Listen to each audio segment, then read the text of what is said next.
This video is brought to you by mywayteaching.com.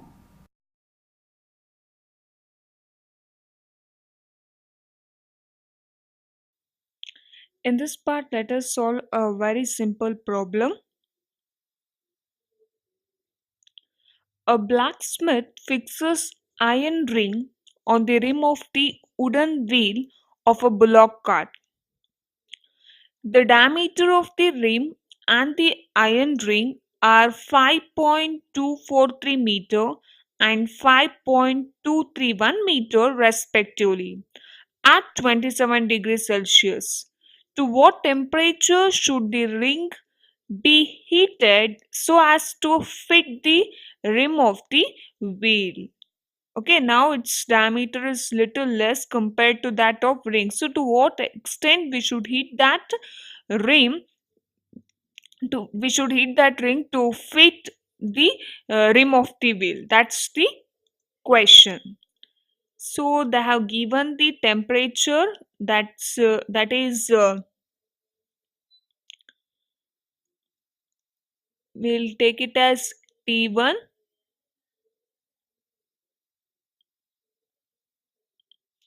which is given by 27 degrees Celsius,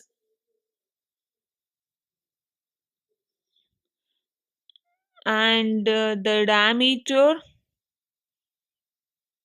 at that temperature 5.231 meter. This is the diameter of the ring, and diameter of the rim is 5.243 meter, isn't it? Yes. So we know the equation, that is LT2 is equal to LT1 1 plus alpha L T2 minus T1. So we know LT2, that is 5.243, 5.231, alpha value for this, it is 1.2 into 10 raised to minus 5 per Kelvin. We don't know T2, we know T1, that is 27 degree Celsius. So if you simplify this,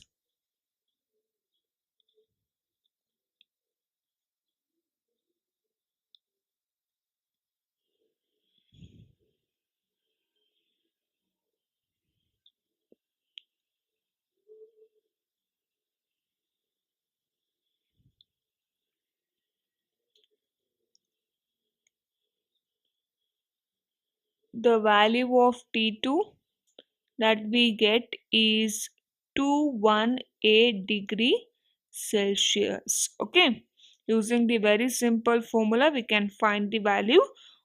If we heat that ring to this degree, that is 218 degrees Celsius, we can easily fit that into the rim. Okay, now let us study specific heat capacity. What is this specific heat capacity? You just consider or imagine your mind, or you take some water in a vessel and just start heating it on a burner. Soon you will notice that bubbles begin to move upward.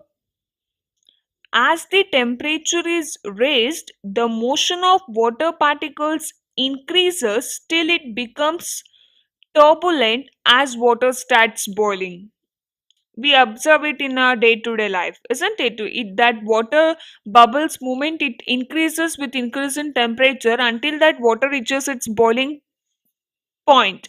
So at that time turbulence starts. So what are the factors on which the quantity of heat which is required to raise the temperature of the substance depend? So in order to answer this question, first you just heat a given quantity of water to raise its temperature, say by 20 degrees Celsius. Okay.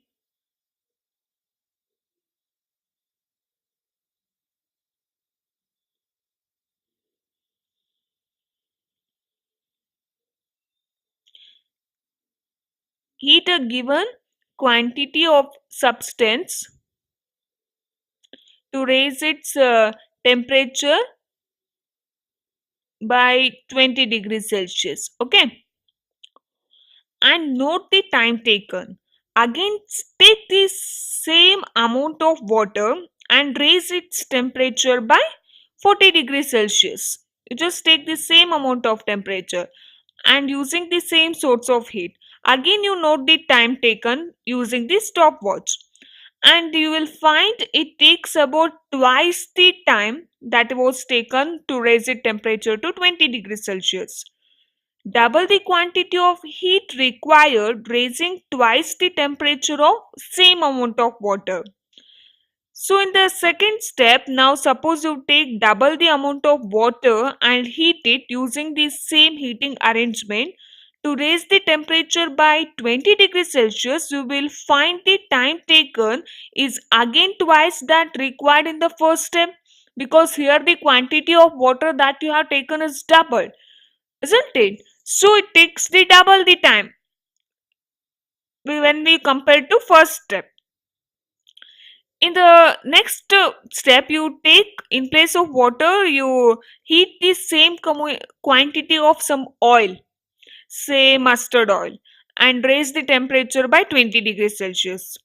Now you note the time again by using the stopwatch.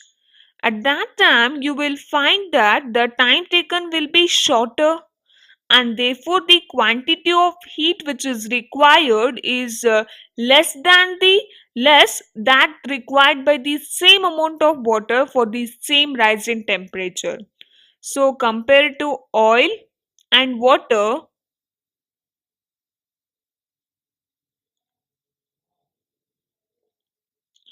if you take the same amount of oil and same amount of water and you try to increase the temperature by 20 degrees Celsius, then oil heats first, means oil reaches the temperature first than water.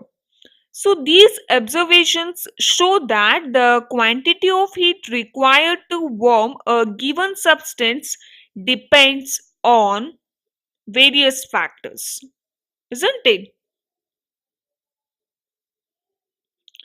It depends on mass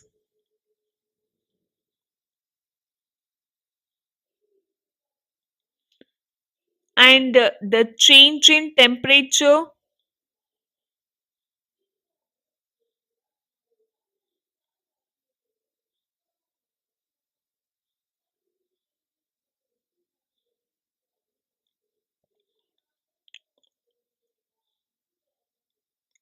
delta T, and the nature of the substance. So it depends on these three factors.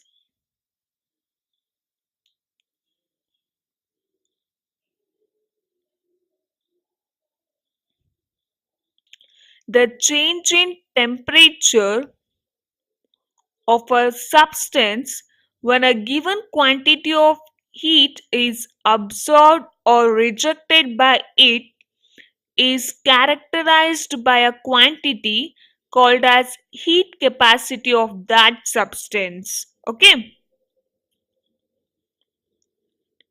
The change in temperature of a substance when a given quantity of heat is absorbed, or it can, it can reject also. So it is absorbed or rejected by it is characterized by the quantity. So that particular quality we call it as heat capacity of that substance. So we define heat capacity S of a substance as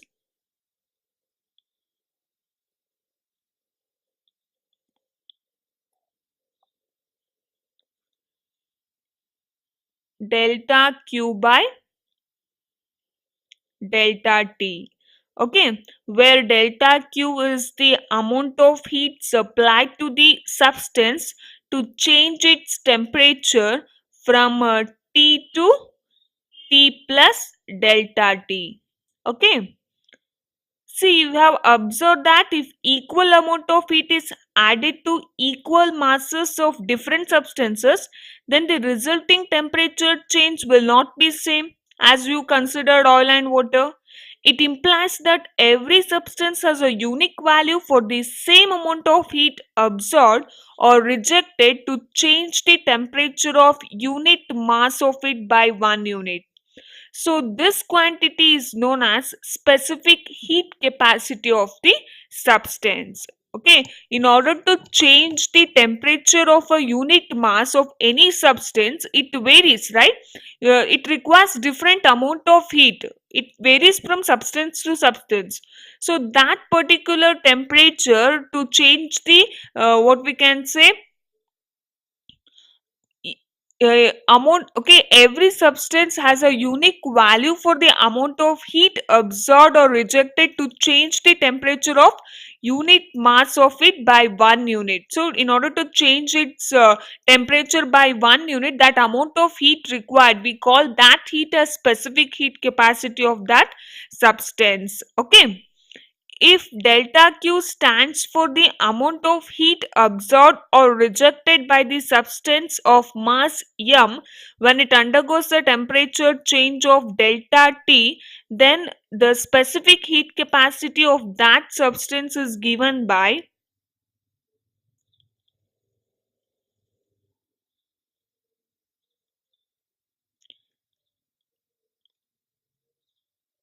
the specific heat capacity, where capital S the heat capacity. So this specific heat capacity is the property of the substance which determines the change in temperature of the substance when a given quantity of heat is absorbed by it. Okay, it is defined as the amount of heat per unit mass absorbed or rejected by the substance to change its temperature by 1 unit. In order to change its temperature by 1 unit, the amount of heat that we should provide, that we call it as specific heat capacity, and it depends on the nature of the substance and its temperature. The SI unit of specific heat capacity is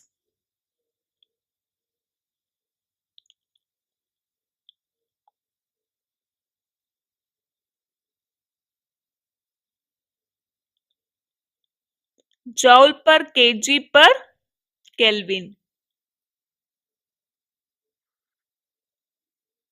Okay, if the amount of substance is specified in terms of moles mu instead of mass m in kg, we can define heat capacity per mole of the substance.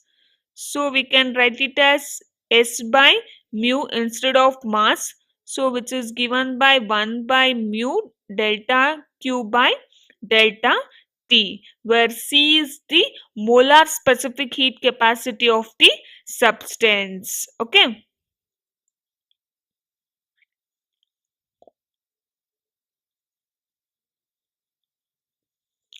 Like SC also depends on the nature of the substance and even its temperature. So the SI unit of this molar specific capacity is given by joule per mole per Kelvin. Okay. However, in connection with specific heat capacity of gases, additional conditions may needed to define C. Because in that case, heat transfer can be achieved by keeping either pressure or volume constant. If the gas is under constant pressure during the heat transfer, then it is called as molar specific heat capacity at constant pressure.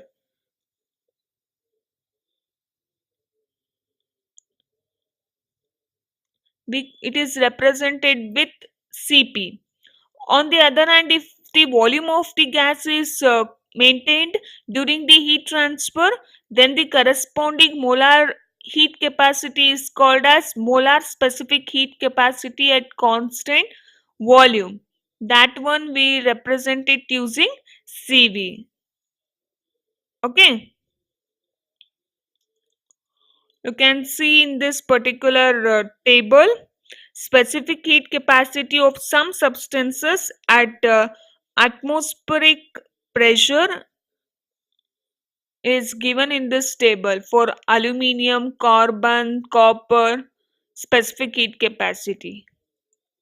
And in this table, molar specific heat capacity of some gases. Okay, helium, hydrogen, oxygen, carbon dioxide, nitrogen. So it is given here. So from this table, you can see water has the highest specific heat capacity compared to other substances. For this reason, water is used as a coolant in automobile radiators as well as a heater in hot water baths. Owing to its high specific heat capacity, the water warms up much more slowly than the land during summer. Consequently, wind from the sea has a cooling effect. Okay.